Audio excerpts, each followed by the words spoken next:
Hello everyone. It is September 15th, 2019, and this is the tech vlog for today. It's been a couple of months and then some since the last tech vlog, and in some ways a lot has changed, but in some ways not much has really changed at all. And I'll try to get to all of that, if possible, throughout this vlog. There's been a couple of little changes to the server rack over here. Let's go ahead and just open it up. I've got, well, first of all, everything is powered on. During the summer, because this house is old and doesn't have central air or really good air circulation of any kind, I have to run an AC pretty much all day, every day, upstairs and downstairs in order to keep the house somewhat cool. So I turn all my stuff off down here as much as possible. And, well, most of this has been off all summer. So it's nice to have everything running again. I don't have to come down here and turn it on for when I need, for example, one file off of the NAS. But, I got a couple of changes. Whoa. I don't know if I've mentioned this before, but I got a gimbal for my phone. It's a little, well, you can look up what one is if you don't know what it is, but it stabilizes the camera so you get smooth shots that kind of stay centered. And I'm still kind of learning how to use it. One big change is this HP desktop. I got this out of the recycle bin, and it was in there for a reason, and I can understand why they got rid of it. Something is wrong with the onboard SATA controller, where if you connect any kind of solid state drive, it doesn't matter the brand, it doesn't matter anything other than the fact that it's not a hard drive, it's not seen. And sometimes if you do an Alt-Control-Delete when it can't find the boot device, it'll show up, sometimes it won't. It's very bizarre. So I did everything, updated the BIOS, did everything you could possibly think of, swapped out cables and the like, and decided that in its state it would actually make a good ESXi host, because I mean, when it turns on and it finds a disk, it stays connected indefinitely. It doesn't disconnect. It's just that initial booting from BIOS, trying to find the boot device, that sometimes it fails at. So this is actually a pretty powerful machine. It's got an i7-4790, which is, well, it's quite a powerful processor. I've put 32 gigs of RAM in it, a couple of solid state drives, and this is my new ESXi host. I like this better than the Dell Optiplex that I was running, just because it's a little more powerful, but I've got more room for expansion. And just overall, I like the machine better, so that's what that is. Another minor change is that I found this in the recycle bin probably 4 months ago as well. This is just a rack shelf, and it goes pretty far back. It's a very deep shelf, and it was just going to be recycled, so I grabbed it. Because these things are actually like $45, I think the last time I checked for this shelf. It was pretty expensive, and it's meant to hold some weight. As you can see, it's takes up 2U of space. But yeah, I like having that. It gives me a little more room if I want to put maybe something else up on the top here. But for now, I'm just gonna leave it empty for at least a little bit of air circulation in here. Before, you might remember I was using these. These are two, I don't know what you call them, rails maybe. They attach to both sides, and you either balance a PC between them, which I was doing, or you put a piece of wood over it and use it as a shelf that way. But it's really, there we go. It's nice to have a proper shelf in there. Yeah, this gimbal, it's really good. It does a really good job at keeping everything sturdy, but I'm still figuring out the buttons. I feel kind of like an old person, you know, figuring out a cell phone for the first time. Anyway, it's looking a little bit empty down here. you may notice. From here to there, not counting packing material, is all emptied out. This box of stuff is the only box of stuff that I have left to actually get rid of. And yeah, it's just pretty empty down here, and that's kind of a discussion that I wanted to talk at you about. I have been clearing out a lot of my stuff, as I have been for the past, couple of years, but I think last month I decided, after much thought, that I really just don't have an interest in vintage computers and old computer stuff anymore. There are the couple of things that, they're interesting to me because they're part of my past. For example, childhood computer, Mac 512K, those are important ones to me. But everything else, I'm not interested in. And honestly, the ones that I have kept, I haven't used them in 6 months to a year. I just don't have interest in it anymore. And I was digging for something up on the top shelf here, and I realized, why do I even have some of this stuff? Why do I have 6 PS2 to USB adapters, for example? I don't need 6 of those. I don't really even need one, but I kept one. And that's kind of what I did for an entire night, was I went through every single container that I have and just cleared out, thinned it out. Before, you might remember, if I've ever showed it, I'm not really sure, that most of the boxes up on the top there were completely packed full.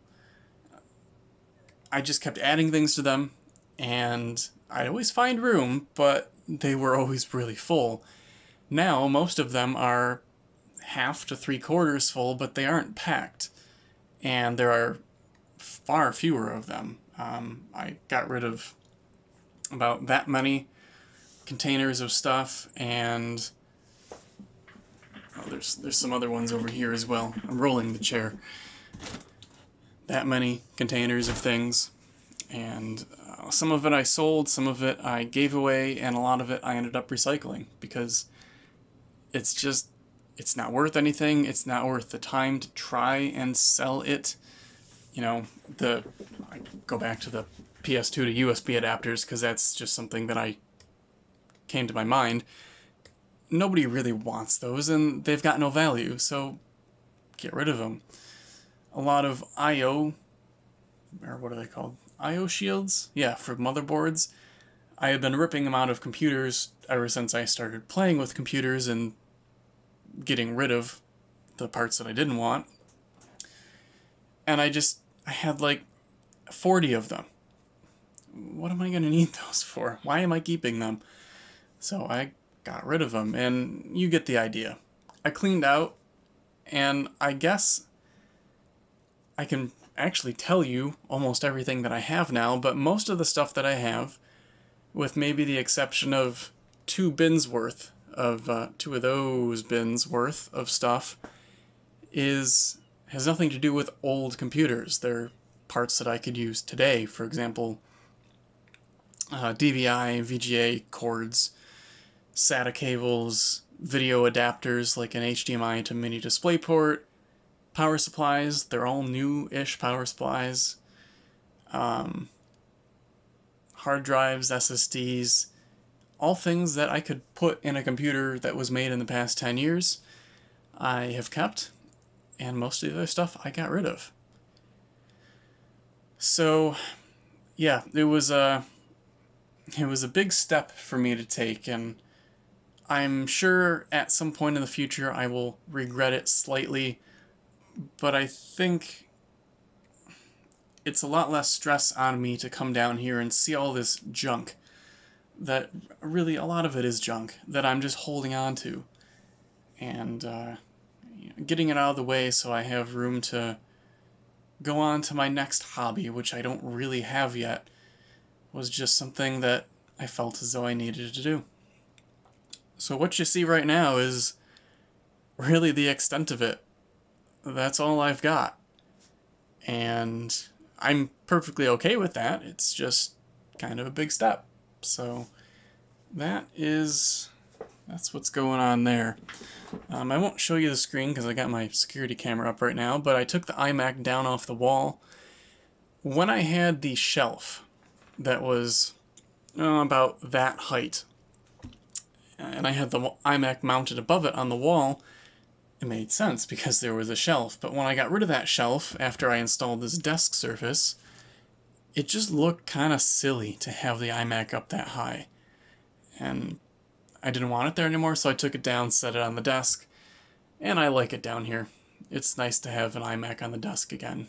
Can't really explain it, but yeah, it is kind of nice.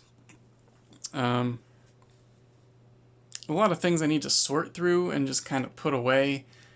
A lot of tools down here, not computer-related tools, like I have a level and, I don't know, other little things that need to be just sorted out. This box is empty, gotta take care of that. You know, little things to clean up on this bench, but I've consolidated quite a lot of things. Found this GameCube in the recycle bin, by the way, as well. Silver GameCube, and it's also got the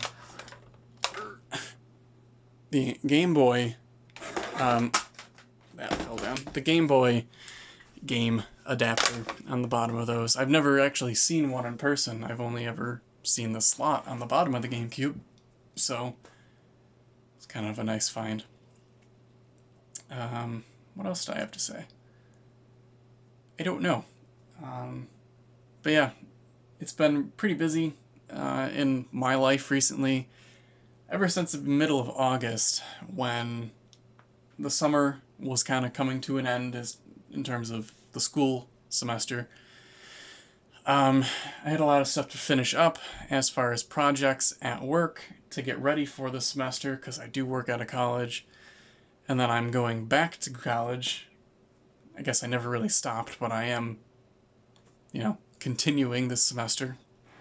So, yeah, it's just been really busy, and honestly, I haven't been down here in the past week.